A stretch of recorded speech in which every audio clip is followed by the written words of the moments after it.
Yes, so welcome to Leicester Fan TV. Really big news coming out of the rumours and the transfers. A lot of speculation from Turkish reporters that Wilfred Zaha has signed for Leicester City and has packed his bags, and I assume he's going to be doing a medical. Season-long loan, around £7 million for the season. I assume that's to cover his wages. Really, massive transfer news. This is the kind of player I think we all thought this is someone we should bring in. This is we did a live earlier and said, where's the Esteban Cambiasso of this season? Is Zaha the Esteban Cambiasso of this season?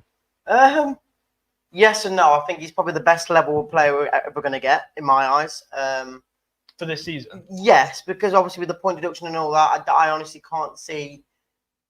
I wouldn't normally have seen this sort of player coming in, if I'm totally honest. But for the amount he's coming in on, he doesn't want to stay at Galatasaray, obviously.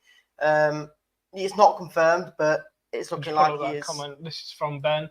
So it's obviously not officially confirmed, but you know, these rumours, speculations, and pre-announcements, I guess, always come out in the transfer news on Twitter and social media before. So you know, the players with like Buonanotte from Brighton on loan, we knew that was happening a few days before it happened. Fabrizio tweeted it. Fabrizio's not tweeted about Zaha, but you know, he's been confirmed from multiple sources from Turkish league that hopefully he's on his way to Leicester City, Reedy.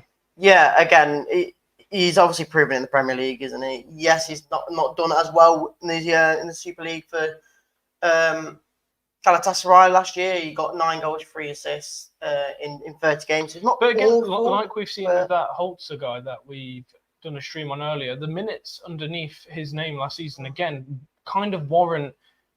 You're looking at 15 goals and assists in about 15, 16 games. It's a goal and assist a game for him.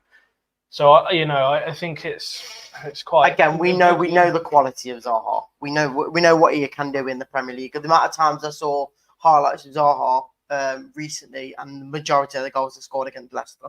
So it's ridiculous. So yeah, hopefully he'll come in. We've literally just spoke about this. Where would you think he would play? I honestly think he would play on the left-hand side. And because of this whole shit guy we're going to get, I think he's going to be the striker. It doesn't look like we're going to get this Greek guy. So I'm guessing this Czech striker we're getting from Leverkusen is going to go up front, playing probably either Mavididi or Buonanotte in that cam, and then Fatu on the right. But I don't know if you agree with that. Guys, join Ben Morgan, Mark Gatwick, and Ben Wolsey, I believe. Sorry if I'm butchering that.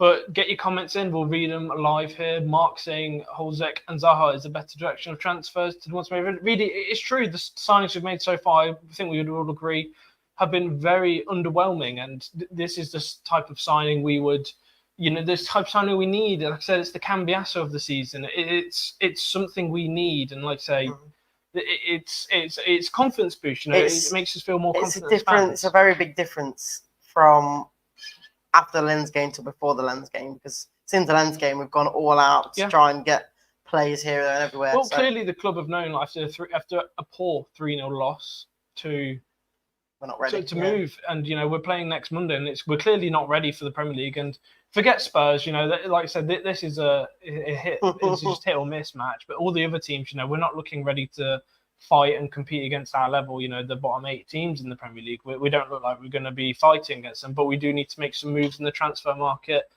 and be more quickly. Now, Reedy, we do have a link that you're going to put in the chat right now for me. Thank you very much. So if you look in the chat, guys, we are doing Patreon content, which is exclusive content made by us for you. Obviously, we've got loads of ex-Leicester City players talking with Jamie, with Phil, Blue Van Man as well, you know, very prominent in the Leicester area, and loads of exclusive content. But really the big pull, I think, this season, which you're going to put on screen now, is we are giving away a signed Harry Winks shirt.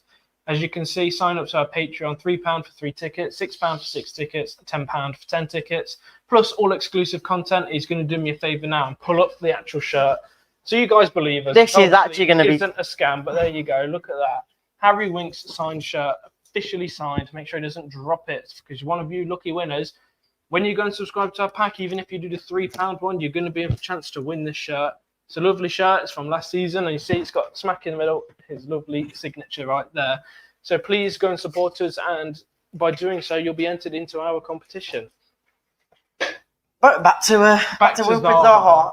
There was a few comments before regarding Zaha. I think someone said here, but Kian said Zaha is a proper shithouse too. Him and Vardy would be a match made in heaven. Again, perfect. Yeah, we used to moan every time he came. He was like, "Oh, look at him! He's such a wind-up." And I think it's someone you need, isn't it, in the Premier League? Defenders do not like playing against Zaha because he's very creative, and he's obviously moved to Galatasaray for a big paycheck, and hopefully he's. I think it was a point where now it was at Palace for so many years, and we're all saying how he was just too good for the Palace, and it was a weird move. As much as it was probably it an upset going to Galatasaray, who win the paycheck, isn't it? Win the league every year, but. It's going to a Champions League club without having to move to Saudi, isn't it? You know, they've obviously had more regulations and rule changes over there. Hence, a lot of players going to the Turkish league. So wages have been absolutely spiked over there, which is why you see players like Icardi, I think, at Galatasaray as well. Krishna says, I think Nketiah would have been better than Holzek. He's only 25 mil. Again, Holzek's free. Yeah, I was going to say, he's realistically free. Javier says, thank you very much for the $5 donation there. He says, I always love the idea of Zaha joining Leicester. Seems like the realistic transfer. Love from Houston, Texas. Again, thank you very much. Look, we've got a far-flung fox. That's what we call our fans from overseas. Thank you very much. What's his name? Is it Javier? Thank you very much, Javier. Like I said, before we got relegated, this Zaha move wouldn't have been that big of a deal, would it? But now we're coming back up in the Premier League. I think even if we were in the Premier League today and we didn't get relegated, we're like, oh wow, that's Wilfred Zaha's coming to Leicester. That's good business. And like you said, clearly he's got something to prove. If he's coming to Leicester, you know, he's got something to prove, I think, Reedy. Yeah, I was just mentioning where I think he'd play. Cake Eater here says, what would happen to Fatou Mavrididi if Zaha comes in? Where do you think Zaha would play? What will happen is, lovely name and lovely profile picture. Thank you very much, Cake Eater 56. What I think will happen is it'll kick him up the arse to start playing better, and you know it'll prove that you know we will have competition in the areas. You know, you have someone like Zaha who's going to rotate between Mavrididi and Fatou, and even the strikers. You know, because it will just give them big confidence to and competition. I've always been a fan of players like Harvey Barnes. Didn't have competition, so he, as well as he got the goals in, there was times where he was underperforming. It's like, well, what else are we going to do? Yeah, there's nothing we can do. Yeah, Ben Wesley here says again, Owen Palmer saying he wants a left back as well. Means Christian will be shipped out. Maybe so, mate, because again, Justin's in that role as well. Christian or Justin could even go. You never know. One of those two. Justin's obviously not. Maybe he doesn't think there's anything solid enough there. You never know with those. Obviously, keep getting your comments in, guides, about Wilfred Zaha. We want to read your opinions and thoughts about it because we think it's quite. He says if. That means if we beat Spurs. If you go check out our video on Patreon, we've done a score predictions video on our £6 pack. Go and subscribe, and you can listen to Reedy's outlandish score predictions. Obviously, he's not going to say it here, but you've seen his face. His predictions were very, let's say, unrealistic. Yeah, Imran here says Zaha would make a little bit more confident to stay up. That would make you 10 times more confident, mate. Yeah, definitely. Just him alone. Yeah, again, like I say, he's been proven. It's the kind of player where he's the wow factor player, and people would be like, why would Zaha go to Leicester? I guess we're paying his wages. And again, I've already said, if we offer him a £2 million, £1 million bonus, if we stay in the Premier League, we'll give you a bunch of money to keep us up, because it's a win-win, like you said. We're getting him on loan, so we don't have to keep him if we get relegated at the end of the season. You're not paying his wages, back. Yeah. We're signing a very talented winger, attacking-minded player for £7 million. I mean, the only thing we lose out on is a few quid, but really we might as well spend £7 million on a season-long loan for Wilfred Zaha than spend £25 million on Solly, who's never played in the Premier League before. Yeah, exactly. Any more comments before we do it? Ben says don't drop the... Yeah, I'm not surprised. Yeah, guys, keep getting your comments in, thoughts on Wilfred Zaha. Reedy's going to read a couple of his stats before we do end the show. So obviously, you guys know he's very prominent at Palace in the Premier League. We'll read some of his Palace and overall stats before we do end the show and get our last few comments. In 305 games over the time he was in the Premier League, he scored 68 goals, 29 assists. So just under 100 goals or assists in 300 games, which for you said for a winger is not too bad. I think that's probably not as good as I thought it would be. He was a household name for Palace. It's not about getting goals and assists. He was their best player, basically. Everyone look at the goals and look at the assists, but you got to look at how we played for them, creating goals, creating chances. And he was their captain. He was very prominent in the Palace team. Obviously, they were a mid-table Premier League team for his career there. And it's something that we need. I mean, you can say very average, Boohoo, but I've got to disagree, to be honest with you, because we're not going to go and sign Odegaard. We're not going to go and sign Bernardo Silva on the wing. We're not going to go and sign a Haaland up front. We're Leicester City with a points deduction after just coming up from the Championship. Zaha is just as good as someone like Harvey Barnes, or even better in my eyes. He's been there and he's done it. If you ask me, I think he's one of the best signings we could get. This is the kind of quality that we can get. And if he's available and he wants to play football back in the Premier League. I wouldn't say that either.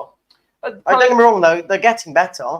As I say, they had Elise, they had Eze. Palace, they've stepped up, but like I said, that's because they've brought in and they've got better players. They've lost him, so that's by replacement. That wasn't because he left; it was because they got better players in, and Palace notoriously haven't really spent much money over the years, but they've managed to keep a very nicely knitted team together. Krishna here says, Zaha is far from average. He'd probably be our best player.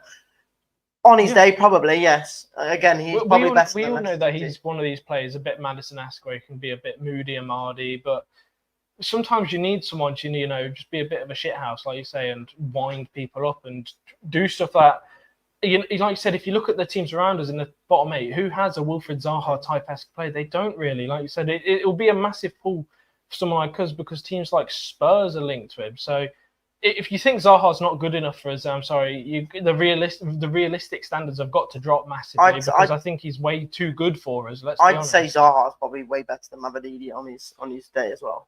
He's more proven. Zaha's 31, Mavididi's 26, and look at Zaha's career and look at Mavididi's career. Yeah, exactly. I mean, before we do finish, I don't think you've actually mentioned where you think he would play. But Daniel here says 43-1 Fatu and Mavididi with Zaha just behind Vardy. So he's saying Zaha will be in that sort of behind the striker role. I don't think that's going to be the case because I don't think you'd see that as much as being on the wing. Again, Zaha along with this Jose, I can't remember his name. Jose from Leverkusen. Thanks for losing my head. Versatile players. Zaha predominantly is a left winger, but he can play in the attacking midfield and as a striker. So he can move around that team. Imran saying there, guys, we went down with Tielemans, Maddison, Barnes, Castagna, Evans, Dewsbury, Kells, Soyuncu, etc. This time around, we don't have the quality squad.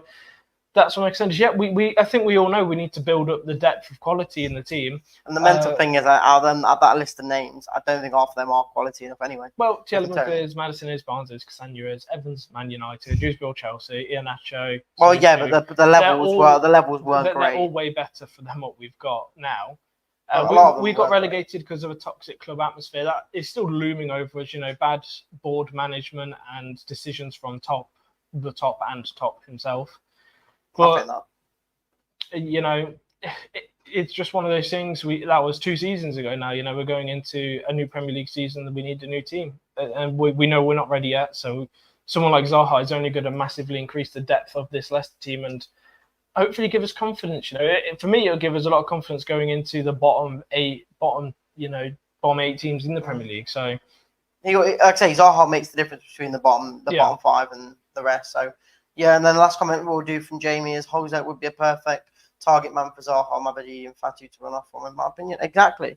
Again, we know that we have the quality of. I think what we both would agree is, excuse me, we're lacking in the striking and midfield department. Where there's no service there's no creativity, and there's no one to find the ball in the back of the net. So I think with Vardy back and even Daka coming back fit, if we have Zaha and this striker from Leverkusen, it could massively increase this team. Massively. Yeah. I was going to say that was the last comment, but I completely agree with Imran as well. Zaha could get us 10 points more than what we get without him. I honestly believe that.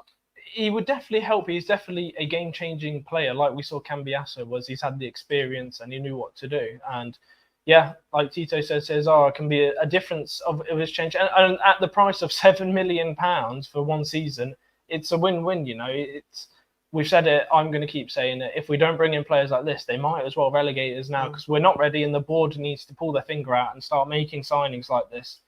For us to be ready, we are going to end this stream, but we're not going to leave without saying again, please go and subscribe to our Patreon.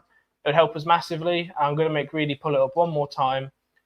we are giving away a signed Harry Winks shirt. As you can see here, all you have to do is subscribe to one of these 3 packs, and he's huffing already because it's a heavy framed pull-up. But as you can see here, signed Harry Winks shirt, which we are giving away, like I said, £3 for 3 tickets, £6 for 6 tickets, £10 for 10 tickets. Very straightforward.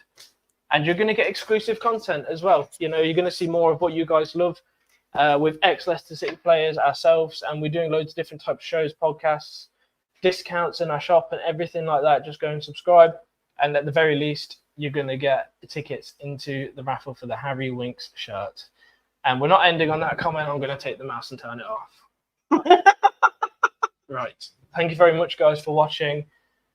Keep your eyes on our content. Obviously, since the Lens game, there's been a lot of rumours, really. We're going to keep going on these lives and keep pushing everything that we hear that we think is solid. Zaha, one of the solid ones. Holzek from Leverkusen, also very solid. Expect to see quite a lot of live streams between now and the Spurs game this week and the weekend. So cheers, guys, for watching. And like I say, don't forget to subscribe to our Patreon. Cheers. For exclusive extra shows, behind the scenes, competitions and podcasts, subscribe to Leicester Fan TV today on Patreon.